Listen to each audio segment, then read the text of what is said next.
Hello everyone. आज हम एक बेहद ही अहम विषय पर बात करने वाले हैं। मैं चाहता हूं कि आप ये वीडियो आखिर तक देखें और इस विषय पर विचार करें। मान लीजिए आप एक बड़े विशाल घने जंगल में हैं और आपके हाथ में है एक नक्शा जो आपको किसी खजाने तक पहुंचा सकता है। लेकिन अचानक से वो नक्शा आपसे खो जाए तो सोचिए क्या होगा। आप और आपका परिवार जंगल में भटकते रहेंगे। बिल्कुल ऐसा ही होता है एक आम जिंदगी में भी, जब कोई इंसान बिना वसीयत लिखे इस दुनिया से चला जाए। हाल ही में मुंबई में एक बड़ा समिट हुआ, India today smart money financial summit, जिसमें देश के बड़े बड़े एक्सपर्ट्स ने ऐसी ऐसी बातें बताई जिन्हें सुनकर आपके होश उड़ जाएंगे। आज हम इसी विषय पर चर्चा करेंगे। पहले हमें सब्सक्राइब कर लीजिए। हमारे समाज में एक बहुत ही बड़ी गलत फहमी है। हम सोचते हैं कि वसीयत यानी विल लिखना सिर्फ बड़े बड़े राजा महाराजाओं, बिजनेसमैन और करोड़पतियों के लिए है। हमारे पास तो एक छोटा सा घर है और बैंक में जमा कुछ पैसे, हमें वसीयत लिखने की क्या ही जरूरत है। लेकिन एक्सपर्ट्स कहते हैं कि वसीयत लिखना सिर्फ अमीरों के लिए नहीं है। आपके पास कोई भी प्रॉपर्टी है, एक छोटा प्लाट, घर, कुछ गहने या बैंक में जमा कुछ पैसे, और आपके पीछे आपका परिवार है जो आप पर निर्भर है, तो आपको वसीयत लिखना बेहद जरूरी है, ताकि आपके जाने के बाद आपके परिवार में कोई कानूनी लड़ाई और आपसी मतभेद न हो। अब मैं आपको एक हैरान कर देने वाला आंकड़ा बताता हूँ। विलजिनी सक्सेशन सर्विस के सीईओ जतिन पोपट ने कहा कि आज हमारे देश में लगभग 3 लाख करोड़ ऐसे रुपए हैं जिनका कोई मालिक ही नहीं है।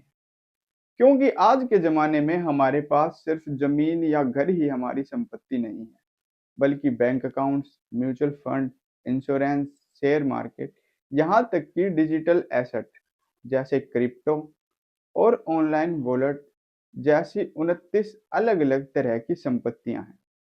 जब कोई इंसान बिना वसीयत लिखे मर जाता है, तो उसके परिवार को पता ही नहीं चलता कि उसका पैसा कहाँ-कहाँ है।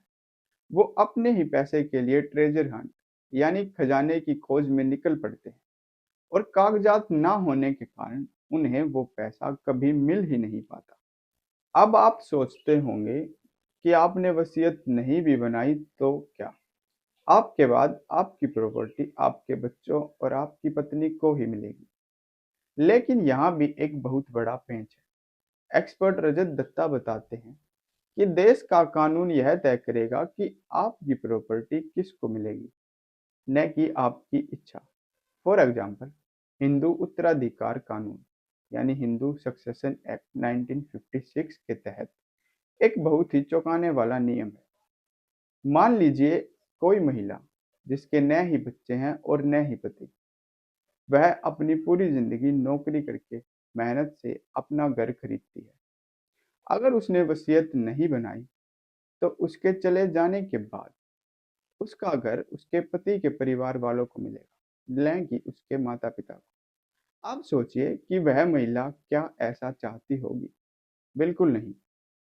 तो कानून के भरोसे बैठने से अच्छा है कि अपनी वसीयत खुद लिखें। अब अगला सवाल यह आता है कि वसीयत कब लिखें। लीगल एक्सपर्ट विवेक साठले बताते हैं कि एस्टेट प्लानिंग की कोई उम्र नहीं होती। उम्र मायने नहीं रखती। अगर आप 25 साल के हैं और आप कमा रहे हैं, आपके पीछे आपका परिवार है जिसकी आपके ऊपर जिम्मेदारियां हैं, तो आज ही इस बारे में सोचना शुरू करें। तो मैं आपको बताऊंगा कि वसीयत कैसे लिखें। इसका पहला कदम वसीयत लिखना नहीं, बल्कि अपनी सभी संपत्तियों की एक लिस्ट बनाना है, जिसमें आपका बैंक अकाउंट, आपकी फाइनेंशियल प्रॉपर्टी, आपका इंश्योरेंस और यहाँ तक कि सभी डिजिटल पासवर्ड्स को नोट करिए, ताकि आपके जाने के बाद आपके परिवार को भटकना ना पड़े। परिवार को प्यार करना सिर्फ उनके साथ वक्त बिताना ही नहीं, बल्कि उनके भविष्य को सुरक्षित रखना भी है। मैं चाहता हूँ कि आप इस बारे में सोचें। इस वीडियो को अपने दोस्तों और रिश्तेदारों के साथ शेयर करें हमें सब्सक्राइब करें, हमें शेयर करें, हमें कमेंट करें। Thank you.